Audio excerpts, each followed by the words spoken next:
Chapter 5 of BNSS arrested person. ठीक है, chapter 5, एक मिनट।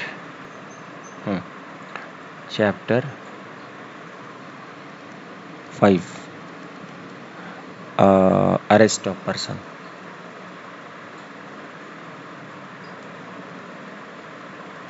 ठीक है, CRPC में ये देख लीजिए प्रोविज़न कहाँ से कहाँ था। ये प्रोविज़न था 41 to 60A, बट BNSS में ये सेक्शन हो गया पूरा, ये पूरा चैप्टर हो गया आपका 35 to 62। ठीक है, अब देखिए अरेस्टेड पर्सन का जो डिवीज़न है, मैं इसको पूरे चैप्टर को कितने पार्ट में डिवाइड किया हूँ। इस पूरे चैप्टर को हमने डिवाइड किया है 4 पार्ट में।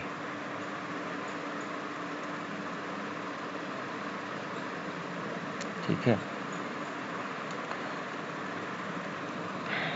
पहला, who use power to arrest. किसको पावर है अरेस्ट करने की। ठीक है, अरेस्ट कौन कर सकता है। इसमें पहला है पुलिस ऑफिसर, दूसरा है प्राइवेट पर्सन, और तीसरा है बाय मजिस्ट्रेट। ठीक है, पुलिस ऑफिसर में आपका सेक्शन BNSS में है 35। इसमें क्या किया गया है कि CRPC के 41 और 41A को इसमें ऐड कर दिया गया है, दोनों को। 41 ऐड ए वो होता था ना जिसमें नोटिस दे के अपीयर कराया जाता था, और यदि आप नहीं आते थे तब अरेस्ट किया जाता था। तो 35 में इस बार उसको दोनों कर दिया गया है। ठीक है, 35, 39 CRPC में 42 हुआ करता था ये, और 170। ठीक है, ये 3 ऐसा प्रोविज़न है 35, 39 और 170 जिसमें पुलिस ऑफिसर आपको अरेस्ट कर सकता है। प्राइवेट पर्सन का देख लीजिए, BNSS में सेक्शन 40 है और CRPC में 43 हुआ करता था। मजिस्ट्रेट का आपका हो गया 41, BNSS में 41 है ये CRPC है। BNSS में 41 है ये, और ये 44 है, ये 44 हुआ करता था। अरेस्टेड बाय मजिस्ट्रेट या अरेस्टेड बाय प्राइवेट पर्सन, ये तो हम लोग पढ़े थे। ठीक है, अब ये एक पार्ट तो हो गया, पहला पार्ट। दूसरा पार्ट है 2018 का अमेंडमेंट। ठीक है, 2018 का अमेंडमेंट है इसमें। तो चूँकि देखिए 2018 में 4 अमेंडमेंट किए गए थे, 41A, 41A, 41B, 41C and 41D। 41 को 35 के अंदर इंक्लूड कर दिया गया, police officer how to arrest कर रहा है उसमें। 41B हो गया 37। ठीक है, और 36, 41C हो गया 37, और 41D हो गया 38। ये BNSS के नए सेक्शन हैं, कोई चेंजेस नहीं है, बस ये सिंपली शिफ्ट हो गए नए सेक्शन के रूप में, AB ख़त्म कर दिया गया।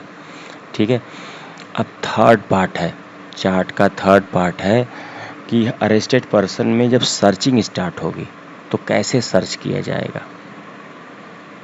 ठीक है, सर्च कैसे किया जाएगा, सर्च ऑफ बॉडी और सर्च ऑफ प्लेस। ठीक है, सर्च ऑफ बॉडी में आपका बॉडी को कैसे सर्च किया जाएगा, सेक्शन है 49 BNSS, CRPC में हुआ करता था 51। ठीक है, सर्च ऑफ प्लेस में देख लीजिए 44। मैं 1 by 1, 1 2 3 4 एक लेक्चर में मैं उसको लूँगा, मतलब पूरे अरेस्ट ऑफ पर्सन को जो चैप्टर 5 है इसको 4 लेक्चर में ख़त्म करूँगा। एक में मैं who use the power to arrest, दूसरे में 2008 का अमेंडमेंट, तीसरे में सर्च, बॉडी सर्च और प्लेस सर्च, ठीक है। और 44 है, 44 सीआरपीसी में हुआ करता था 47, और इसी प्लेस सर्च में ड्यूरिंग इन्वेस्टिगेशन, ठीक है, 185, मतलब ये तो एक्यूज पर्सन का वो हो गया सर्चिंग, ये हो गया कि जब एफआईआर रजिस्टर्ड हो गया तो उस समय भी सर्चिंग होती है, वो इन्वेस्टिगेशन के दौरान होती थी। ये सीआरपीसी में 165 हुआ करता था, ठीक है। और इसके बाद चौथा है यहाँ पे 4 है, एक मिनट,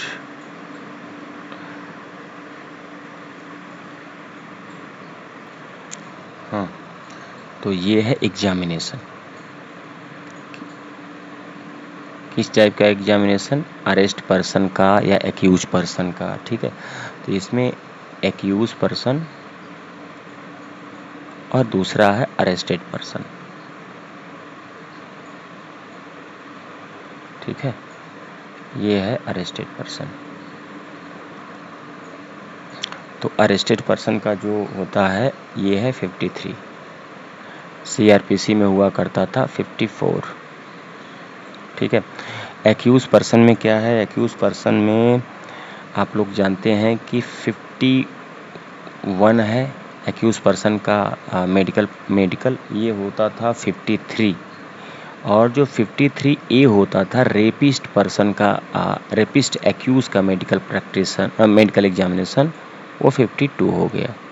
तो जो रेप वाला है वो 52 हो गया, नॉर्मल 53 वाला 51 हो गया, और अरेस्टेड पर्सन यदि अरेस्ट करके ले गए हो तो एक बार एग्जामिनेशन होता है ना, एक बार कॉपी उसको दी जाती है ताकि ये पता चले कि आपको किसने मारा किसने पीटा। तो 1 बाय 1 हम इस पूरे चैप्टर को देखेंगे। तो हम शुरू करेंगे who use power to arrest, arrest करने की पावर किसके किसके पास है।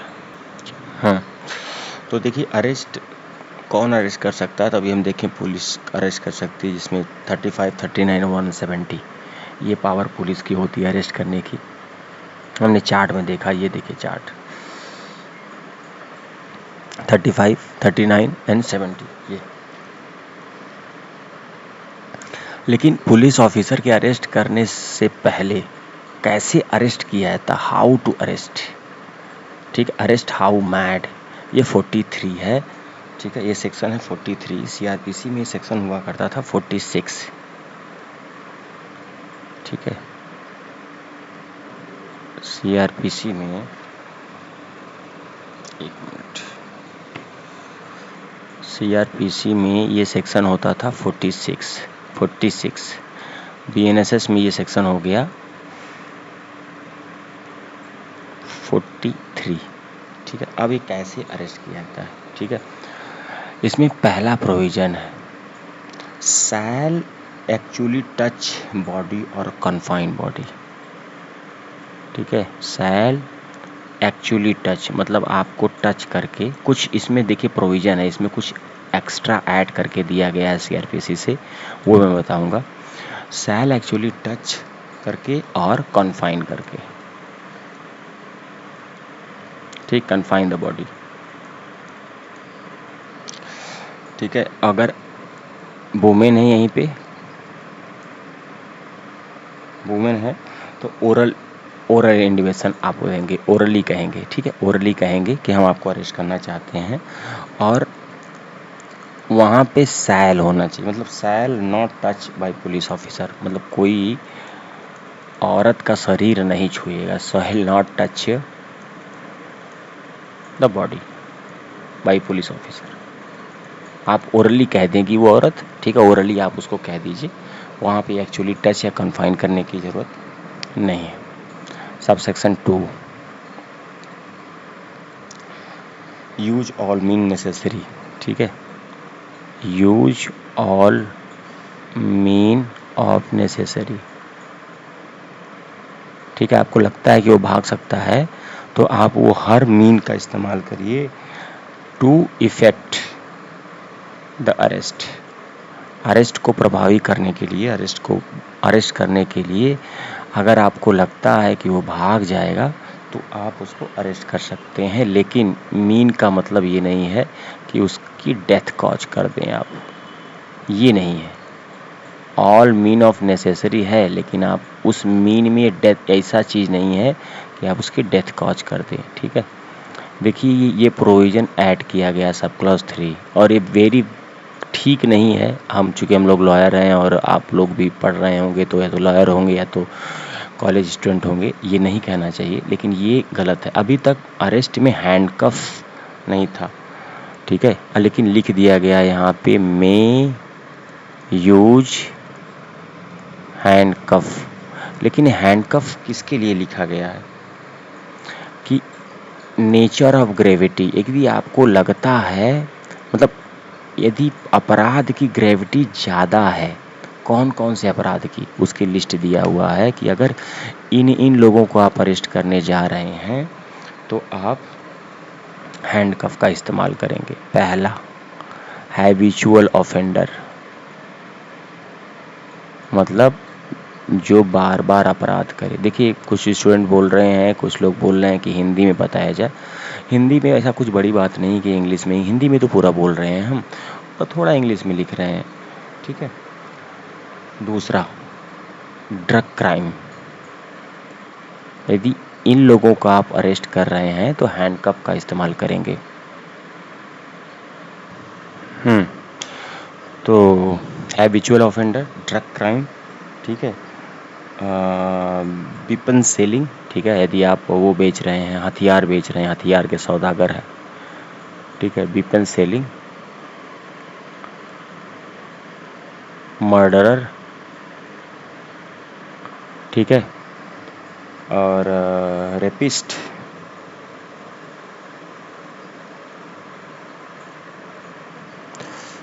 स्टेट क्राइम, मतलब स्टेट के खिलाफ यदि आपने क्राइम किया है,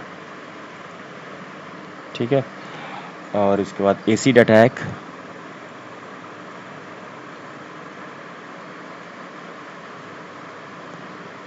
POCSO, protection of children sexual offences, यदि ये अपराध है, और ऑफेंस अगेंस्ट स्टेट, मतलब इन सब मैटर में में इमेज का इस्तेमाल किया गया है, सेल नहीं। तो पुलिस चाहे तो हैंडकफ का इस्तेमाल कर सकती है, ये बीएनएसएस में ऐड किया गया है इस बार, ठीक है। हाँ, फिर वहीं पे बता रहा है कि ये आप ऑल मीन यूज करेंगे, नेसेसरी करेंगे इस अरेस्ट को इफेक्ट करने के लिए, लेकिन इसका चौथा सेक्शन है कि not give the cause of death of a person, ठीक है। इसको आप अननेसेसरी मीन करने के चक्कर में डेथ कॉज नहीं करेंगे, ठीक है। तो अब हम देख लिए कि पर्सन अरेस्ट हो गया, कैसे अरेस्ट होगा, वो अरेस्ट हो गया, ठीक है। अब हम देखेंगे कि पुलिस ऑफिसर अरेस्ट कैसे करता है, ठीक है। तो इसका पहला सेक्शन है सेक्शन 35। इसमें सीआरपीसी के 2 प्रोविज़न इस बार ऐड किए गए हैं, 41 एंड 41A, ठीक है। 41 और प्लस 41A। मैं आपको बता दूं इसमें कैसे अरेस्ट किया जाता है, जो इसमें दिया गया है। और 41A में कि यदि पुलिस ऑफिसर नोटिस देता था फॉर अपीयरिंग, कि आइए थाने, ठीक है, ये वाला भी इसी में इस बार ऐड कर दिया गया। इसमें होता था ना कि पुलिस बुला लेती थी नोटिस देके, और यदि उनको लगता था तो वो अरेस्ट कर लेती थी, या आप उस नोटिस को कंप्लायंस नहीं कर रहे हैं तो अरेस्ट कर ली। तो इस बार बीएनएसएस में इस दोनों सेक्शन को मिला दिया गया है, ठीक है। और इस सेक्शन का नाम है when police officer may arrest without warrant, ठीक है, विदाउट वारंट, मतलब पुलिस ऑफिसर को वारंट की ज़रूरत नहीं है अरेस्ट करने के लिए। तो ये विदाउट वारंट ही तो है। नोटिस देखिए आप, 41A नहीं होता सीआरपीसी में, इसमें नोटिस पुलिस देती थी अपीयर होने के लिए, यदि आप नहीं आते थे तो अरेस्ट कर लेती थी, ठीक है। तो इसका सबसेक्शन 1 है कि कॉग्निजिबल ऑफेंस में अरेस्ट कर सकती है पुलिस, संज्ञेय अपराधों में,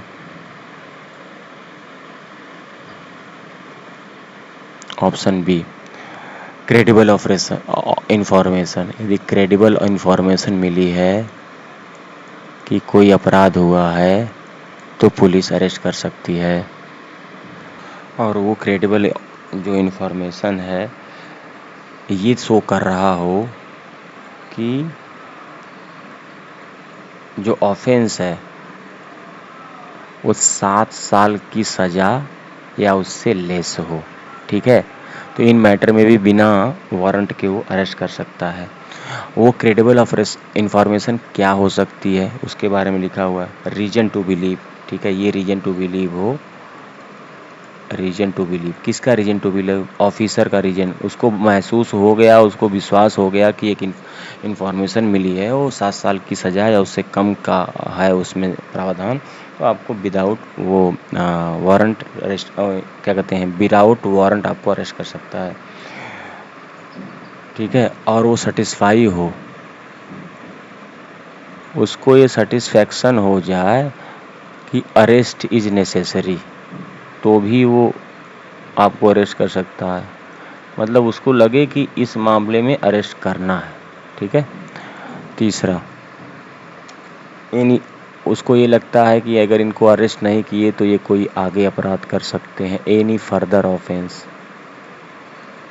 ठीक है। चौथा, प्रॉपर इन्वेस्टिगेशन, कि अगर इनको अरेस्ट नहीं किया मैंने तो ये प्रॉपर इन्वेस्टिगेशन नहीं करने देंगे, ठीक है।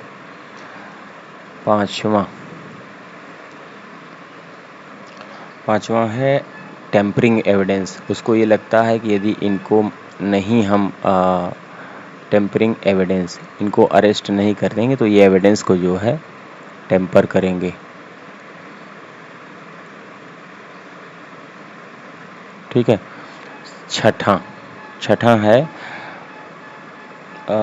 Person in court when ever required not ensure, मतलब ये ऐसा आदमी है कि इसको अभी यदि नाउ अरेस्ट नहीं किया गया तो इसको जब ज़रूरत पड़ेगी, when ever required in court, ये मिलेगा नहीं, ये फरार रहेगा।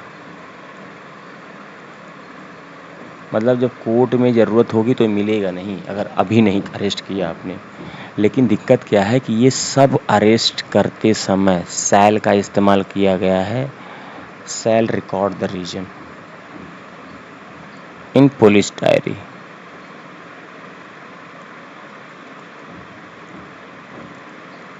ठीक है। आपको अरेस्ट करते समय, आपको यदि आप विदाउट वारंट अरेस्ट कर रहे हैं, इन सब मैटरों में आप सेटिस्फाई हैं, आपको लगता है कि फर्दर ऑफेंस कर सकता है, आपको लगता है कि इन्वेस्टिगेशन में हिंड्रेंस पैदा करेगा, आपको लगता है कि एविडेंस टेम्पर करेगा, आपको लगता है कि अभी नहीं अरेस्ट किया तो ये फरार हो जाएगा, ठीक है, तो आपको शैल रिकॉर्ड द रीजन, ठीक है, शैल रिकॉर्ड द रीजन। अब इसका सब सेक्शन 2 देखिए। सब सेक्शन 2 कह रहा है कि कोई प्रोक्लेम ऑफेंडर हो, ठीक है, यदि कोई प्रोक्लेम ऑफेंडर हो तो उसको भी आप विदाउट वारंट अरेस्ट कर सकते हैं। या आपके घर में कोई चोरी का सामान मिला हो, स्टोलन प्रॉपर्टी मिली हो, क्या होता है ना कि पुलिस कभी कभी ले आके आपके घरों में रख देती है और आपको अरेस्ट भी कर लेती है, क्योंकि उसको अरेस्ट करने के लिए ये कंडीशन सेटिस्फाई दिखानी पड़ती है, ठीक है। तो आपके घर में यदि चोरी का सामान मिला तो अरेस्ट कर सकती है। या चौथा, पुलिस को उसकी ड्यूटी करने से आपने यदि रोका, ठीक है, obstruct A police officer while in execution in duty, ठीक है, यदि पुलिस की एग्जीक्यूशन ऑफ ड्यूटी में आपने रोका, वो गया कोई काम करने, आपने रोका तो वो आपको अरेस्ट कर रहा है, कर लेगा। वो गया अगर बाजार में भी, ठीक है, सब्जी भी खरीद रहा है, आपने मांग लिया तो वो भी आपको अरेस्ट कर लेगा, कहेगा वर्दी में हम हैं और हम ड्यूटी कर रहे थे और ये ड्यूटी में हिंड्रेंस कर रहा है, तो ये सब सब्जी वाले मामले हैं, ठीक है। यदि आपने उसके, चूंकि ये एग्जीक्यूशन ऑफ ड्यूटी का आवर सेट नहीं है ना, 8 आवर, ये क्या है, वर्दी दिन भर पहने रहते हैं, उस दौरान वो कुछ भी इलीगल करते हैं, गलत करते हैं अपनी ड्यूटी से हट के, तो उसको भी बोल देते हैं हम ड्यूटी कर रहे थे, इन्होंने इसका एग्जीक्यूशन ऑफ ड्यूटी में बाधा उत्पन्न किया। 5, ठीक है, 5 ये है कि ओरल और रिटेन, ठीक है, कहा गया हो अनदर पुलिस वाले से अनदर पुलिस वाले से, ठीक है। अनदर पुलिस ऑफिसर ओरली कह दिया, फ़ोन करके या लिख के दे दिया होगा कि किसी पर्सन को तुम अरेस्ट कर लो, तो उसको अरेस्ट कर लेगा, ठीक है। उसको देने के लिए, उसको आपको देने के लिए, ठीक है। अब इसी में आ गया आपका एक और है, आप पढ़ेंगे बीएनएस का सही सेक्शन है, इसमें आपको एक जगह और अरेस्ट कर सकता है। बीएनएस का 39 का भी सेक्शन है, ठीक है। 39 का सेक्शन बीएनएसएस के 35 सब क्लॉज 2 में दिया है। इसमें क्या दिया है कि यदि आपसे कोई नाम पता पूछे, arrest on refusal to give name and address, non cognizable offence किया हो, आप कोई बहुत बड़ा अपराध नहीं किया हो, छोटा मोटा अपराध किया हो, लेकिन आप जब पुलिस पकड़े तो आप रिफ्यूज कर रहे हैं, अपना नाम पता नहीं बता रहे हैं, refuse to give name and address. तो देखिए सेक्शन 35 जो है कितना कंटेन किया हुआ है। सेक्शन 35 जो है 41 भी कंटेन किया है, 41A भी कंटेन किया है, एंड सीआरपीसी का 39 भी कंटेन किया हुआ है, ठीक है। यदि आप नेम एड्रेस नहीं बताएंगे तो भी वो आपको अरेस्ट कर सकता है, ठीक है। तो ये हो गया बीएनएसएस 35, ठीक है। अब हम 35 पढ़ लिए हैं, अब हम पढ़ेंगे 170 arrest to prevent commission of cognizable offence. Police को लगता है कि ये इंसान कोई कॉग्निजेबल ऑफेंस करेगा, संज्ञेय अपराध करेगा, ठीक है। तो उसको रोकने के लिए, उसको प्रिवेंट करने के लिए वो उसको अरेस्ट कर सकता है। इसका सब सेक्शन 1 क्या कहता है 170 का, for cognizable offence arrest the person, ठीक है। यदि उनको ये लगता है कि ये आदमी कॉग्निजेबल ऑफेंस करेगा तो उस पर्सन को ये अरेस्ट कर सकते हैं, ठीक है, या डिटेन कर सकते हैं, डिटेन इन कस्टडी, ठीक है, फॉर पीरियड ऑफ 24 आवर, ठीक है। ये हो गया 170। अब हम इसी पुलिस अरेस्ट में ही देखेंगे। देखिए चार्ट में था ना, चार्ट में देखिए आपको मैं दिखा देता हूँ, चार्ट में था ना 35 हो गया, अभी 35 हो गया, 39 हो गया, 170 हो गया, ठीक है। अब 40 हो गया, 41 बचा है। 41 ये है कि arrested by private person, private person भी विथ वारंट अरेस्ट कर सकता है, विदाउट वारंट नहीं अरेस्ट करेगा। और अरेस्ट के दौरान जो है उसके पास भी वही सब पावर रहेगी, पुलिस की जैसी ही पावर होगी, लेकिन बस उसको क्षति पहुंचाने की पावर नहीं रहेगी, ठीक है। अच्छा, ये जो प्राइवेट पर्सन जो अरेस्ट करता है ये बड़े अपराधों के लिए अरेस्ट करता है, नॉन बेलेबल, बेलेबल ऑफेंस के लिए नहीं कर सकता, नॉन बेलेबल एंड कॉग्निजेबल। जब बड़ा अपराध हो उसके लिए ये अरेस्ट करेंगे, और अरेस्ट करने के 6 आवर में पुलिस को दे देंगे ये, ठीक है, पुलिस को हैंड ओवर टू पुलिस। इस बार इसको ऐड किया गया बीएनएसएस में, इस बार इसको ऐड किया गया, ये पहले सीआरपीसी में नहीं था, ठीक है, ये सीआरपीसी में पहले नहीं था। ये 6 घंटे में इनको दे देंगे पुलिस को। अब आइए अरेस्टेड बाई मजिस्ट्रेट, ठीक है, मजिस्ट्रेट साहब भी अरेस्ट कर सकते हैं, अरेस्टेड बाई मजिस्ट्रेट, या अरेस्ट कर सकते हैं या किसी को अरेस्ट करने के लिए कह सकते हैं। Any magistrate officer local जुडिक्शन arrest himself और डायरेक्ट एनीवन टू अरेस्ट, ठीक है। उनका लोकल जुडिक्शन होना चाहिए। मान लीजिए अपने जुडिक्शन में वो कोई काम कर रहे हैं, कचहरी में हैं, कुछ कर रहे हैं, ठीक है, तो वो खुद ही अरेस्ट कर सकते हैं, arrest himself,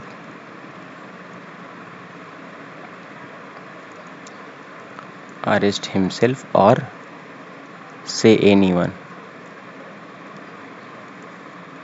to arrest, arrested him और हर। अच्छा, ये लोकल जुडिक्शन होना चाहिए। यदि अपने लोकल जुडिक्शन के बाहर जाके शादी में कुछ कर रहे हैं तो वहाँ पे इनको अरेस्ट करने की पावर नहीं है।